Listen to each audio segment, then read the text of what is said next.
Hope everyone's doing good, as always. Something I find really cool and something that actually it fulfills me quite a bit is when I have a band that I like, uh, particularly a band that I've listened to in the past. Um, Still listen to them now, but the point is that there's a band that I used to listen to, and this is starting to happen with multiple bands. The band in question right now that I'm talking about is a band called The Contortionists. They're progressive metal band, and I was really huge into them when their first album, Exoplanet, came out. But then, especially the one that kind of resonated with me the most was Intrinsic at the time. And of course, later they came out with Language, and then the preceding albums after that. And I love all those albums a lot. But yeah, Intrinsic was the one that made me a fan for life, I guess you could say. But back then, when I was into them, the main reason I was into them was for the music alone. I knew there were some deep dudes. I knew they were deep. I loved the lyrical content, but only from what I can understand of it, right? So at the time when I was into it, the music was what caught my ear, and this was what brought me to them. I love their sound, man. They do jam, and they're great instrument. They're great players of their instruments. They're awesome, you know. And then, but as much as I did appreciate the lyrical content, I didn't fully understand it because I was younger at the time and it kind of went over my head. Just was at a different point in my life, right? Wasn't really trying to connect deeply to the lyrics. I connected to them on like a subconscious level. Like I knew something was there. I knew something was of importance of yeah, of importance would be the right term. But I didn't fully like deep dive into them. But nowadays, listening to them now and reading the lyrics back, wow. This is all I gotta say is wow. Is because not only are they deep, but like they're touching on things that I can now understand and I now can grasp. And so now I have a whole different appreciation for them now. Like the music is still sick, the music is still fulfilling to me, but the lyrics, the lyrical content and the things that they're saying are like beautiful, beautiful stuff. Um, Touching, and it hits you on a soul level because what they're talking about is things that I've experienced, things that we all are going to experience at one point or the other. It's just at the time when I was listening to them before, it wasn't I hadn't lived enough, I hadn't experienced enough to understand exactly what they meant, at least not fully, but now it's starting to make sense and it's like, oh wow. And so yeah, I just love that kind of stuff. It just it sends shivers down my spine, like it gives me goosebumps every time I hear it now, and I'm reading the lyrics and how much they resonate with me, and I'm like, wow, man. If I can only tell myself, my younger self back then, it's like there's a reason you're connecting with this band, and it's not just the music alone.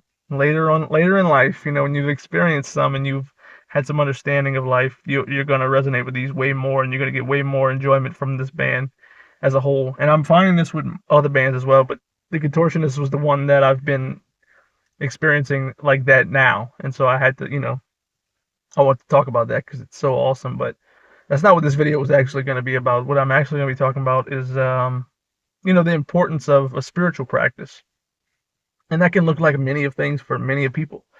Um, just depending on what you follow personally, what you subscribe to, and what you just believe. It all depends on what you might be. You might be Catholic, you might be Christian, you might be Buddhist, you might be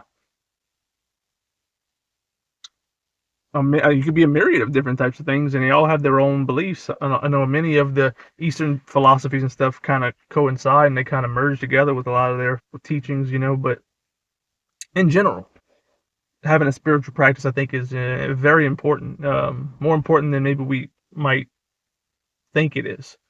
Especially from the outside looking in. If you're looking outside from in, you're looking at the spiritual practice as, oh, it's just a holy roly type thing, or very religious, very stern, and all. And it's not that at all.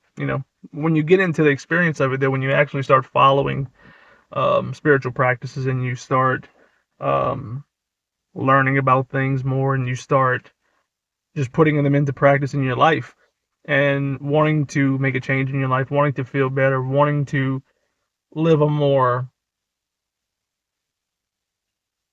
fulfilling life, I would say, but not just fulfilling, but like purposeful life. At least for me, I'm getting a lot of the purpose that I want in life from these spiritual teachings. But the way they help me, and I think the way that they can help a lot of people and how they're so important is because, taking from my experiences, whenever I'm feeling not the best or when I'm feeling upset by something in particular, I will practice a mantra and I will repeat the mantra back to myself in a meditative pose, and just get into a meditative state. But I'm either usually it's mentally I'm chanting the mantra over and over, and it kind of brings you back to your center. It kind of brings you back to who you really are, and it makes you remember like whatever was bothering you, whatever had got you off of your center. It's not important. It's really not important. And the practice itself is like bringing you back to that understanding. So, and yeah, let me turn my car on a second because my device is overheating. Sorry, guys. This is very impromptu, but I don't want my phone overheating while I'm recording. But yeah, it's very important to have a spiritual practice set in place, especially if you struggle with things, right? Especially if you struggle. I mean, we all struggle with things. It's just what are we gonna be truthful about things that we struggle with, and how long are we gonna struggle and continue to struggle and not have any relief from it? Not any real relief, I mean, we can distract ourselves in so many ways to try to get rid of that, but that's that's not really getting to the root cause of the thing, though. That's like you're just putting a band-aid over how you feel. I'm talking about how actually using spiritual practice, as in whatever it is, prayer, meditation, uh chanting mantras, repeating mantras, walking meditation, just is so many different things, just depending on what you believe, and just things that you can do for yourself that'll bring you back to the center. And for me, like I said, with the mantras,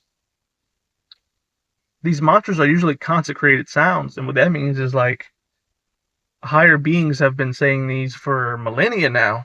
And when people constantly are saying these mantras, it just gains so much more energy within the mantra. And so when you're saying it, you're not the only person saying it. You're saying it with everyone else who's ever said it, who is saying it now, and who will ever say it.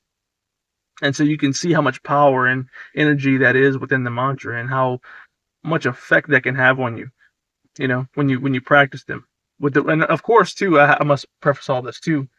The mantras are great, and the prayers are great, and the meditations are great, but this is a planet of co-creation, right? And so you need to be on board just as much as you need to be on board with this. You need to be wanting to do better for yourself. You need to want to feel better deliberately. You need to put forth the effort in doing this, but from the space of wanting to, of desiring to, of wanting to be a better person, of wanting to get rid of suffering. You have to.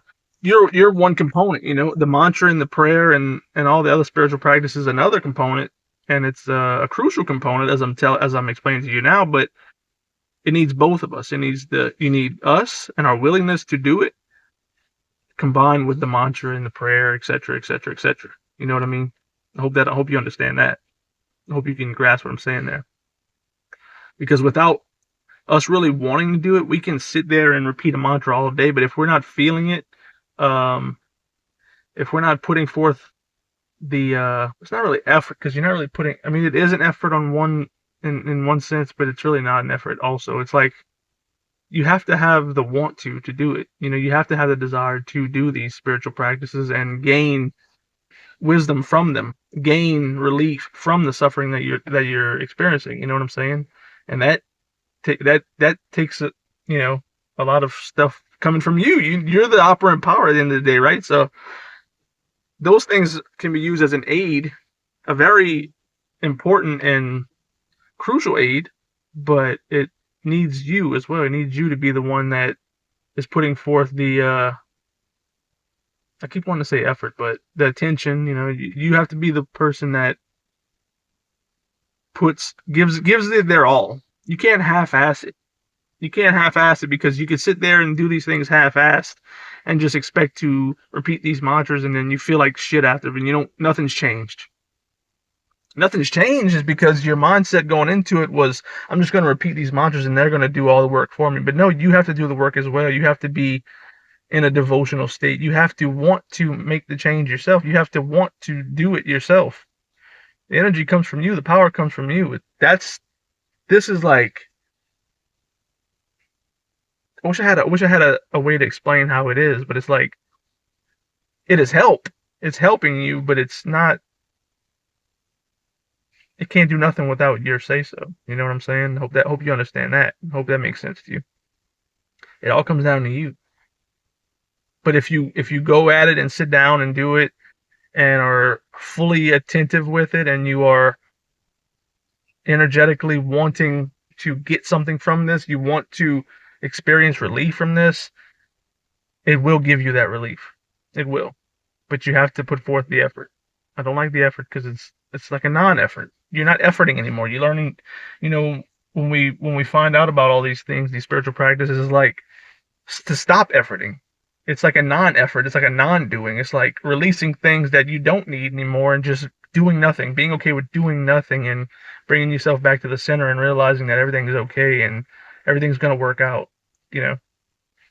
And a lot of that stuff, a lot of that understanding, a lot of that true understanding that you can grasp from those teachings and those spiritual practices take a lot of non-doing, not a lot of doing.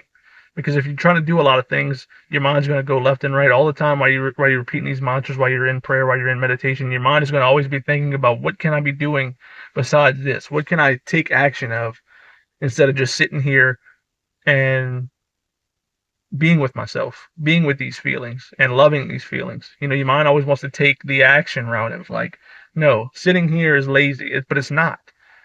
You're doing an action, but you're doing it with no action. It's a paradox, right?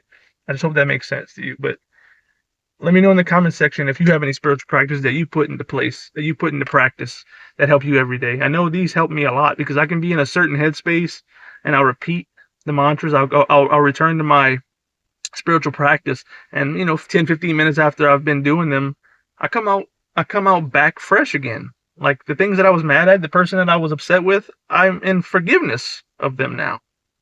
I feel compassion for them now. Now everyone's going to differ, but again, it just takes you. It takes you.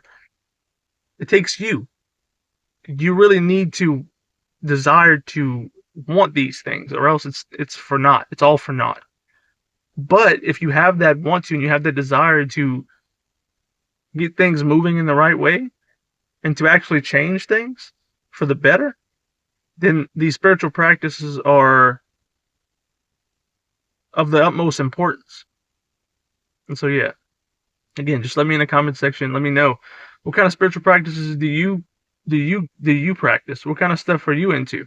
I'd like to know, because maybe I can take a page from your book. I'm always open to new things. We should all be open to new things in this life. We should all be open to new things, especially if they're things that are moving us forward as a human being on this planet while we're here, right? So, yeah. But that's it for today, guys. Thank you for watching. I appreciate it. Most definitely appreciate it, as always. And until next time, peace, guys.